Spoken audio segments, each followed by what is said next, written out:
Padre, en el nombre de Jesucristo, hoy mis hermanas, Señor, no han venido a escuchar voz de hombre, no han venido a escuchar el ímpetu de una persona, ni el deseo carnal de alguien, sino han venido, Señor, a escuchar tu voz. Y hoy quiero rogarte, Padre, en el nombre de Jesucristo, que seas tú mismo, Señor, usando mi vida para edificar a tu cuerpo, usando mi vida, Señor, para poder guiar, Señor, el propósito eterno, Señor, de conocer la plenitud de Jesús. Padre, aún sabemos que tu Biblia es como una pequeña gota de agua en medio de un gran mar, pero hoy queremos descubrir milímetro a milímetro todo lo que tú tienes para con nosotros, Señor. Y por eso te pedimos, Señor, que mientras estemos compartiendo tu palabra, me hables para poder compartir tus secretos, Señor. En el nombre de Jesucristo, Señor amado, háblanos, Señor. Háblanos, Señor. Y hoy te pedimos, deposita tu palabra, Señor, en nuestra tierra, que es nuestro corazón, y que demos fruto abundante, Señor. En el nombre de Jesucristo, Señor amado. Amén. Bueno, al tema de hoy le he puesto: Dios se hizo cercano a nosotros. La Biblia, de tapa a tapa, nos muestra el cumplimiento profético de cada palabra que ha salido de la boca de Dios. ¿Y qué es ese cumplimiento profético? Que años antes, por inspiración de Dios, hubo uno o dos o muchos profetas que hablaron y se relacionaron lo que dijeron, y el Señor trajo cumplimiento. Y yo encuentro un cumplimiento asombroso, y yo creo que para mí es el más importante, el cual ha sido profetizado en la Biblia, y es el nacimiento de Jesús.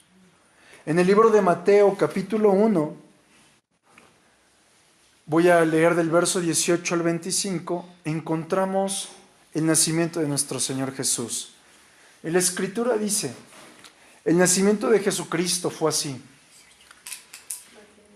Estando desposada María, su madre, con José, antes que se juntasen, se halló que había concebido del Espíritu Santo. José, su marido, como era justo y no quería infamarla, quiso dejarla secretamente, y pensando él en esto, he aquí, un ángel del Señor le apareció en sueños y le dijo: José, hijo de David, no temas recibir a María tu madre, porque lo que en ella está engendrado del Espíritu Santo es.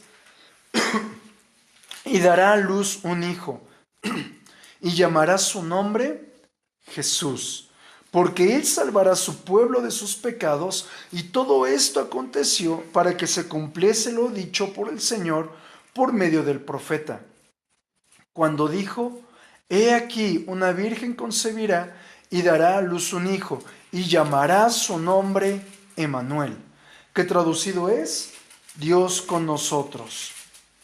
Y despertando José del sueño, hizo como el ángel del Señor le había mandado, y recibió a su mujer, pero no la conoció hasta que dio a luz su hijo primogénito, y le puso por nombre Jesús.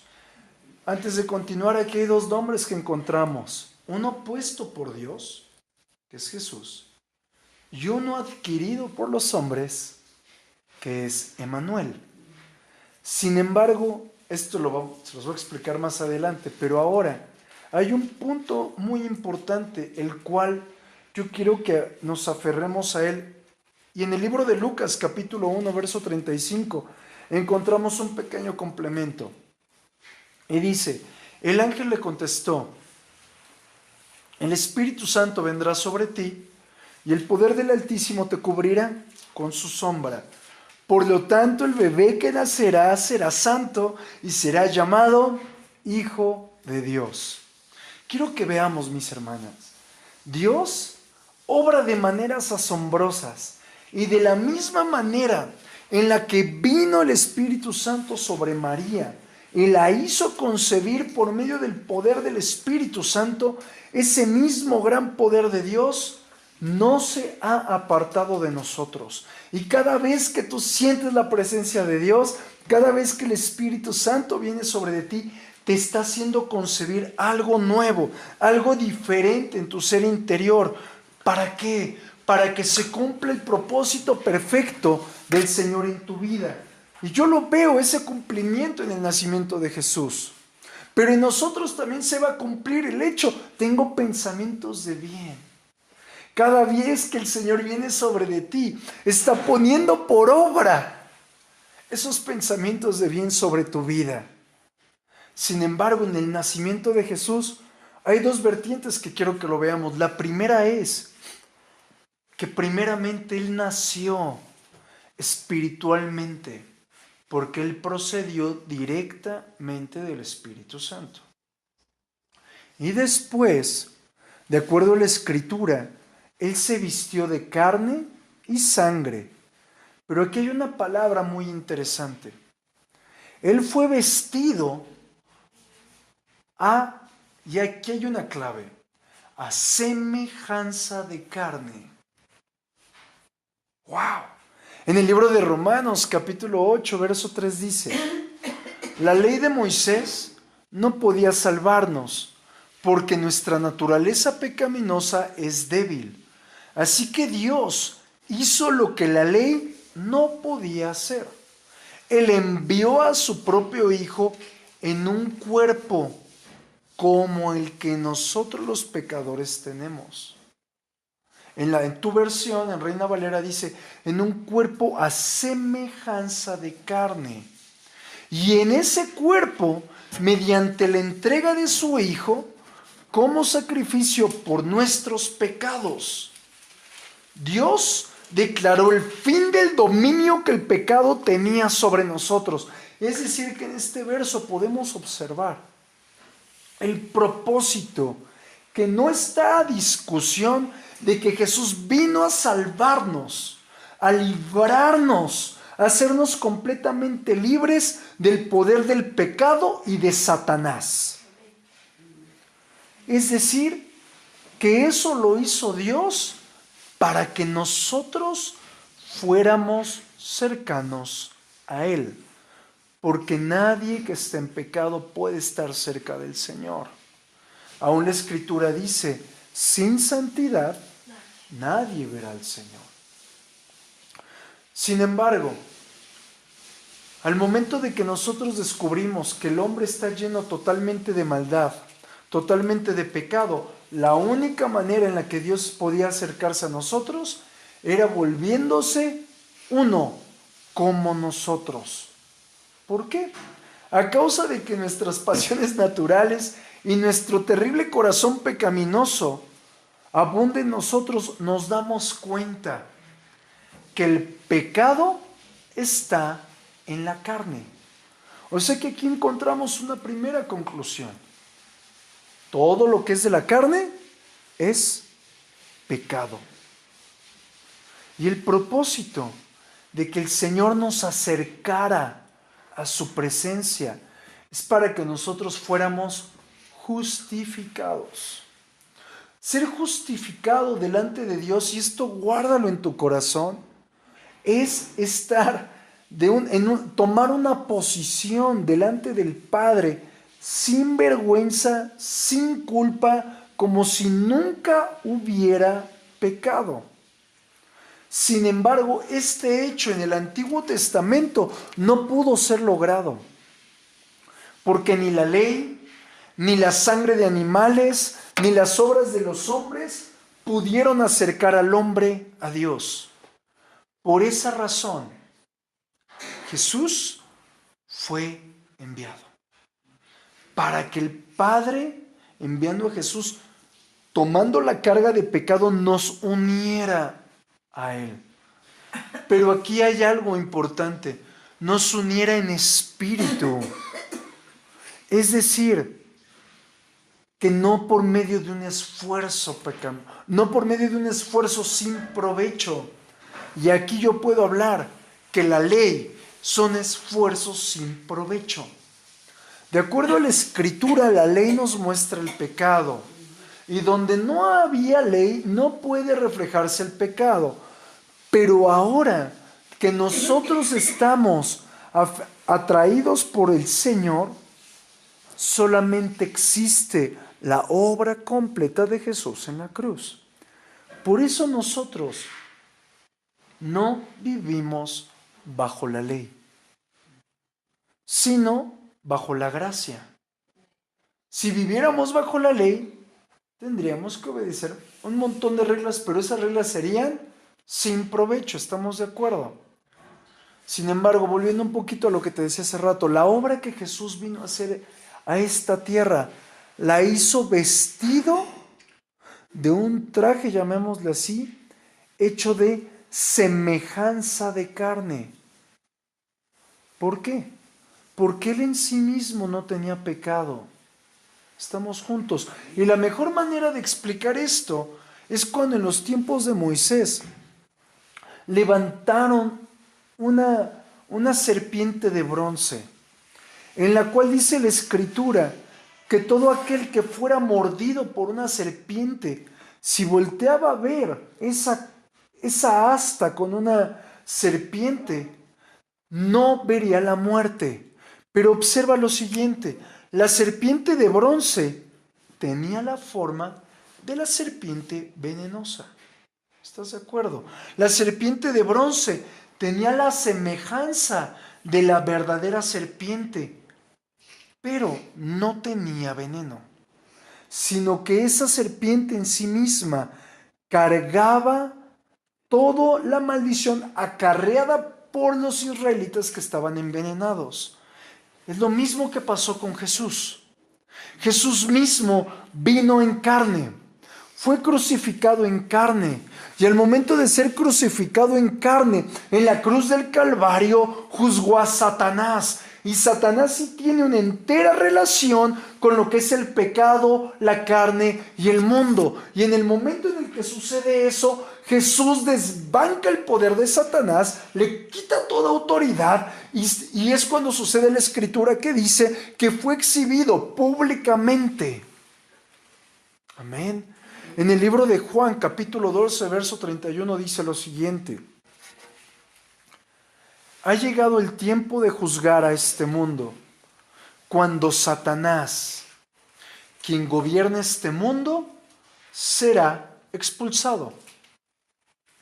Y aquí tenemos el perfecto reflejo de un conflicto largo entre la luz y las tinieblas, entre Satanás y nuestro Señor. Pero la Biblia también nos refleja completamente que Satanás de cierta manera ha gobernado eficazmente este mundo, al punto que tiene dos nombres: el príncipe de este mundo y el Dios de este siglo. Pero aquí es donde yo observo a Jesús, cuando Él sabía que a causa de su muerte iba a destruir el reino, el poder y la autoridad de Satanás para establecer el cumplimiento del reino de los cielos en la tierra. Amén. Es decir, que la muerte de Jesús fue el más grandioso, más eficaz de todos los medios que podría haber usado Dios para establecer la autoridad y el gobierno de Dios en la tierra. Y en el libro de Hebreos capítulo 2, verso 14 dice: debido a que los hijos de Dios son seres humanos, hechos de carne y sangre, el Hijo también se hizo carne y sangre. ¿Observas? O sea que realmente Jesús se hizo carne y se hizo sangre, pues solo como ser humano podía morir, y solo mediante la muerte podía quebrantar el poder del diablo, quien tenía el poder sobre la muerte. Únicamente de esa manera el Hijo podía libertar a todos los que vivían esclavizados por el temor a la muerte. Y aquí nos vuelve a evidenciar el título del mensaje: Dios se acercó a nosotros. Se acercó a nosotros hecho carne. ¿Para qué? para participar de lo mismo que sus hijos adoptivos, pero sin pecado, quitándole por medio de la muerte a Satanás la influencia destructiva que tenía sobre los hijos. Porque todos aquellos que no tienen a Jesucristo como el centro de su vida son influenciados continuamente por el poder, por la autoridad y por el gobierno de las tinieblas.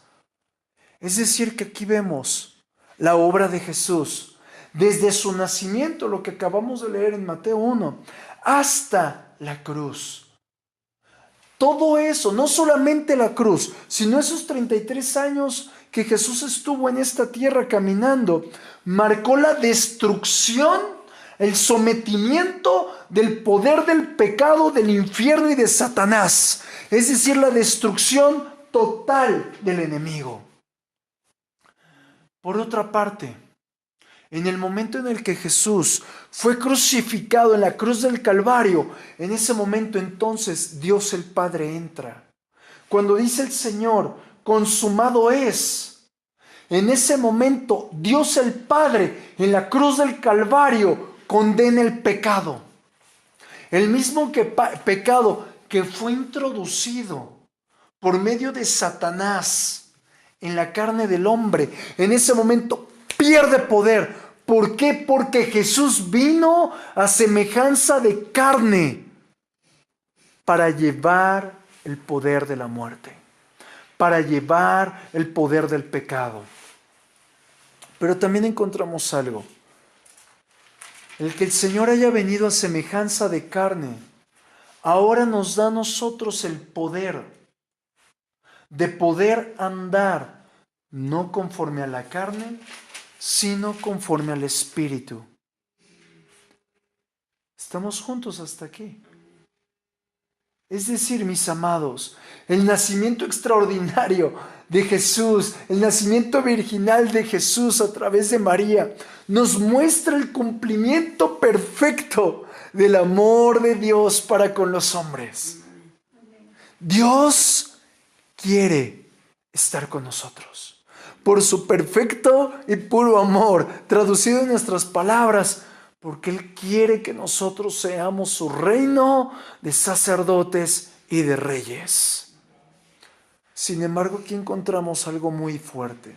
En el libro de Filipenses, capítulo 2, verso 6 dice, aunque era Dios, no consideró que el ser igual a Dios fuera algo a lo cual aferrarse. En cambio, renunció a sus privilegios divinos, adoptó la humilde posición de un esclavo y nació como un ser humano. Cuando apareció en forma de hombre, se humilló a sí mismo en obediencia a Dios y murió en una cruz como morían los criminales. Aquí vemos algo poderoso.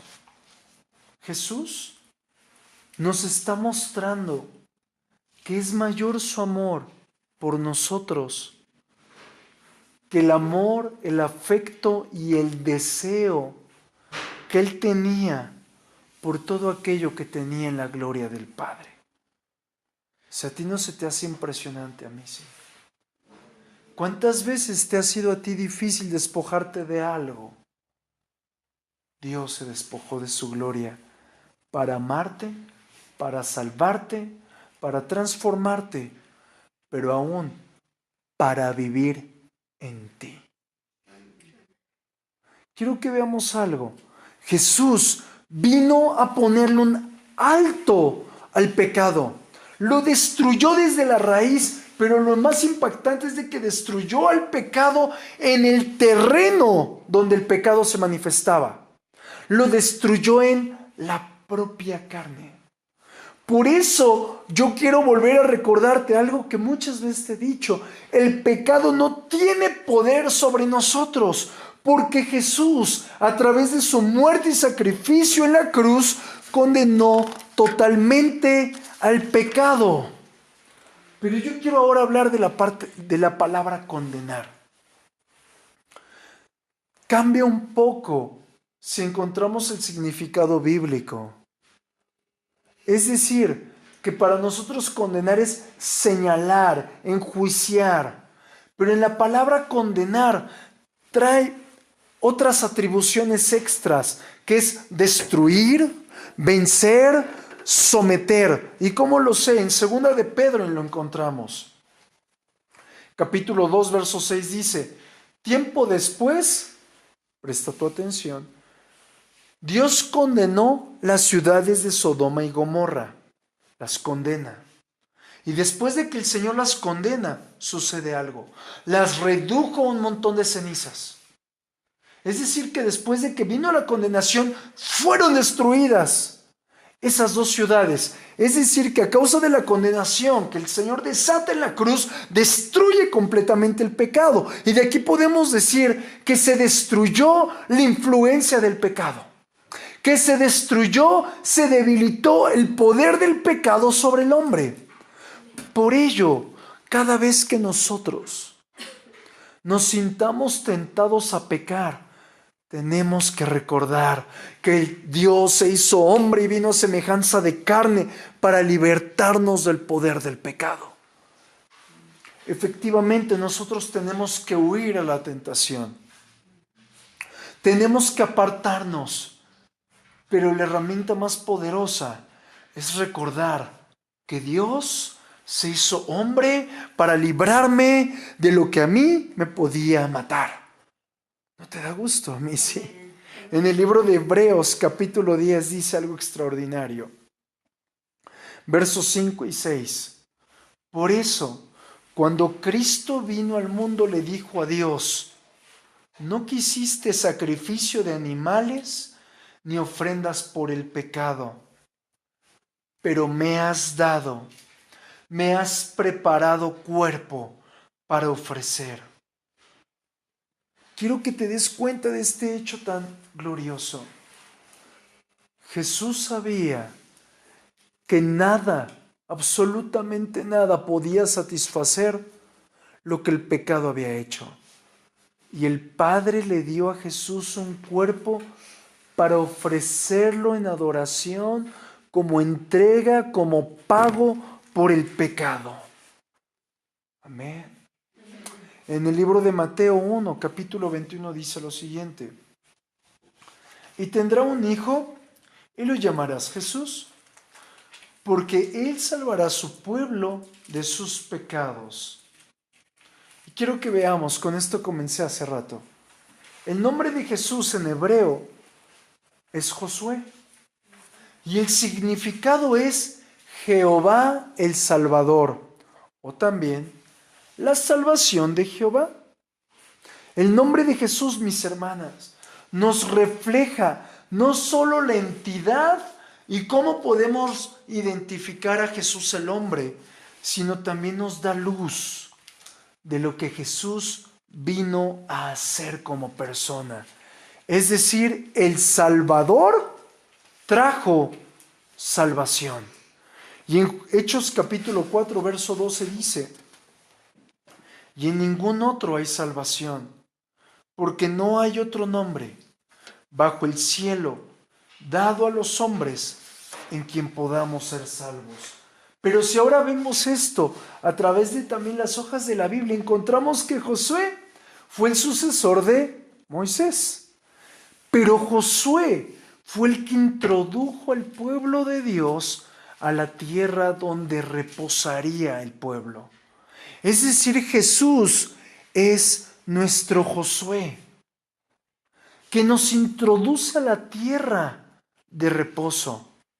¿Para qué? Para vivir la plenitud total de Dios. Porque de acuerdo a la Escritura, porque en Él vivimos, en Él nos movemos y en Él somos.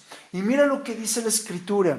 En Hebreos capítulo 4, verso 8 dice: ahora bien, aquí hay algo profundo. Si Josué hubiera logrado ese descanso, es decir, que Josué no lo logró, Dios no habría hablado de otro día de descanso aún por venir. Por esto mismo, mis hermanas, Jesús declaró públicamente: vengan a mí todos los que están cansados y lleven sus cargas pesadas, que yo les daré descanso. Pónganse mi yugo, dejen de enseñarles, porque yo soy humilde y tierno de corazón, y encontrarán descanso para su alma. Pues mi yugo es fácil de llevar y la carga que yo les doy es liviana. Pero ahora yo encuentro algo importante. El profeta Isaías tuvo una visión, y en esa visión vio una gran oscuridad. Una oscuridad que llegaba a su ciudad. Pero al mismo momento de ver la gran destrucción que venía, vio también la voluntad perfecta de Dios para con el hombre. Es decir, vio llegar al Hijo de Dios para eliminar la completa oscuridad que existía, pero para mostrarnos al Padre y la perfecta luz que con él venía. Por eso dice en el libro de Isaías, capítulo 9, verso 6, porque un niño nos es nacido, hijo nos es dado, y el principado sobre su hombro, y se llamará su nombre admirable, consejero, Dios fuerte, Padre eterno, príncipe de paz. Quiero que veamos esto. El profeta Isaías, cuando declaró esto, estaba viendo que desde la concepción hasta la muerte de nuestro Salvador, Él estaba anunciando el establecimiento del reino, del gobierno de Dios, juntamente con la voluntad perfecta de Dios el Padre, para impartirla sobre los hijos. No sé si tú te alegras, pero yo sí. Sin embargo, por otra parte, yo veo cuando dice la Escritura que el gobierno será sobre su hombro. Esto lo dice en el libro de Isaías, en el verso que te acabo de leer. Yo veo claramente algo. Nos da luz a comprender que el cetro, la espada, toda la autoridad, solo es atribuible a una persona, a Jesús, a aquel que nació de la Virgen, de aquel que te estoy hablando. No hay otro hombre sobre la tierra, ni aun esa persona que se dice ser el vicario de Cristo, que es el Papa, ni aun él, porque no hay nadie en esta tierra que sobre él repose todo el gobierno y toda la autoridad. Es decir, el profeta Isaías, al momento de darnos los diferentes nombres de Jesús, nos está revelando los atributos que él tiene, las cualidades que él tiene. Y aquí yo veo el gobierno perfecto, en la manifestación gloriosa de Dios en esta tierra. Pero también dice admirable. En otras versiones yo lo veo como maravilloso. Este calificativo que nos da el profeta Isaías nos refleja que no hay ninguno otro como Jesús. Es el único. Ni Mahoma, ni Hare Krishna, ni ninguno otro que quiera tomar lugar. Es igualable nuestro Señor Jesucristo, porque al momento de que lo está llamando el admirable, nos lo está mostrando como Él es separado, distinguido sobre todos aquellos. Y para que podamos entender un poco más cómo la Biblia nos quiere ilustrar al admirable, al maravilloso Jesús, la misma palabra de admirable es la misma palabra que la Biblia la usa en los milagros de Dios, en las obras poderosas y portentosas que hizo Dios. Es decir, cuando tú y yo vemos el mar Rojo abierto, es una obra admirable, no repetible. Cuando vemos las 10 plagas desatadas por Moisés, es una obra maravillosa, no repetible. ¿Estamos de acuerdo? Y en ese mismo segmento es el nombre de nuestro Señor Jesucristo, al cual nos da luz, que desde su nacimiento y toda la obra que hizo Jesús hasta llegar a la cruz, no solamente es inigualable, sino que es única. Nadie más la puede imitar. Aún dice la Escritura que todo hombre que se ha colgado en un madero sea maldito. Es decir, aquellos que vemos en el tiempo de la Pascua, que se atraviesan torpemente en un madero, asimismo acarrean maldición, a causa de lo que dice la Biblia. Por eso la misma Escritura nos dice que Jesús es digno de suprema alabanza, a causa de todas las obras que Él vino a hacer. Él es digno de suprema adoración, porque no hay nadie más que se pueda igualar a Él. Pues todas las cosas, mis hermanas, que Él hizo fueron hechas fuera de lo común. Hasta ahorita, yo sé que a esta fecha yo mismo he visto ciegos ver, sordos oír, paralíticos levantarse, pero en ese tiempo Él era el único que con saliva formaba lodo, la untaba en los ojos y los ciegos veían. Nadie más ha vuelto a hacer eso por su propio poder. Nosotros lo podemos realizar en el nombre de quien es todopoderoso, no en nuestro propio nombre. ¿Estamos de acuerdo? Pero hay otro calificativo que el profeta Isaías le da: consejero. Y cuando tú y yo nos vamos a escudriñar por qué consejero, encontramos que solamente se les daba ese nombre a un tipo de personas. Ahorita tenemos ahí el consejero matrimonial. El consejero también puede ser el pastor. El consejero, no.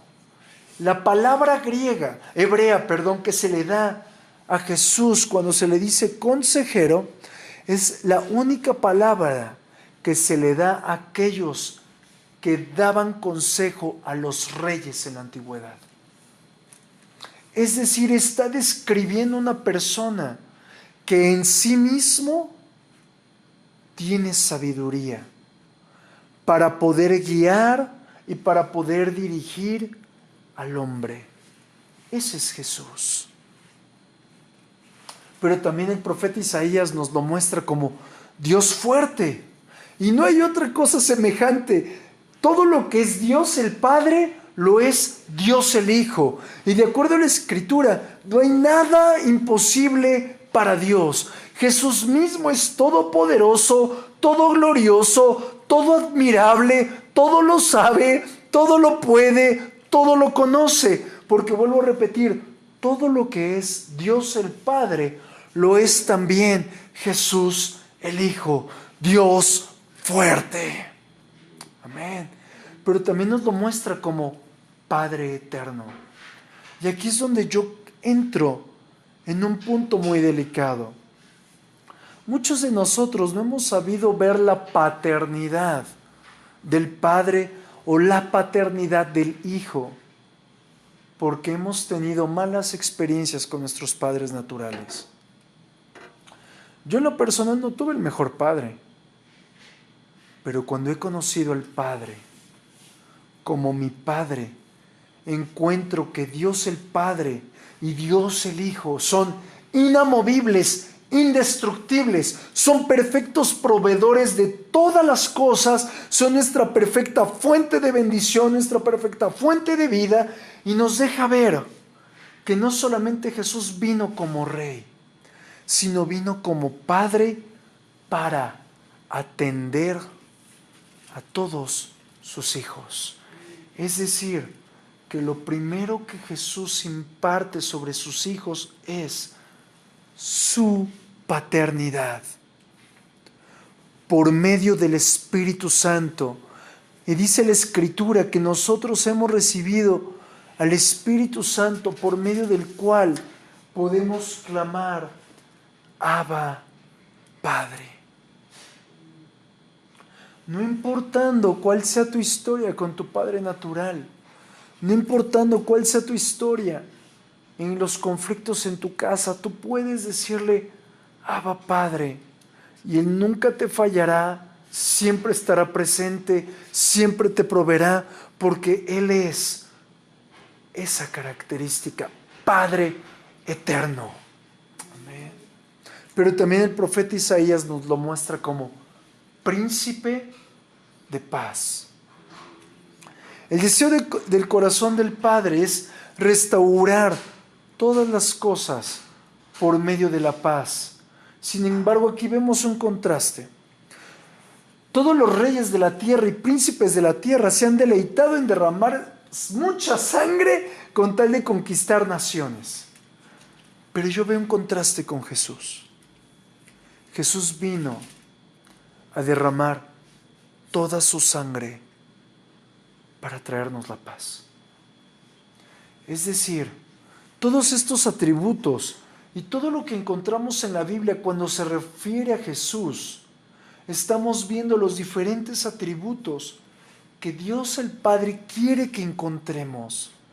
El Salvador trae salvación, príncipe de paz, trae consigo la solución a diferentes causas de una manera pacífica. Es decir, que todos los nombres que Jesús tiene nos revelan quién es Él. Y uno de los nombres que quiero que descubramos está en Mateo 1:23. Y dice la Escritura: He aquí, una virgen concebirá y dará a luz un hijo, y llamará su nombre Emmanuel, que traducido es Dios con nosotros. Y aquí quiero que veamos algo importante. Dios le pone a su hijo Jesús, el Salvador. Pero los hombres lo llaman Emmanuel, que significa Dios con nosotros. Es decir, que en Jesús encontramos el Salvador, Dios mismo con nosotros. Y aquí vemos un cumplimiento extraordinario en el libro de Juan capítulo 1 verso 14, que encontramos la misma integración de estas dos. Y aquel verbo fue hecho carne y habitó entre nosotros, y vimos su gloria, gloria como del unigénito del Padre, lleno de gracia y de verdad.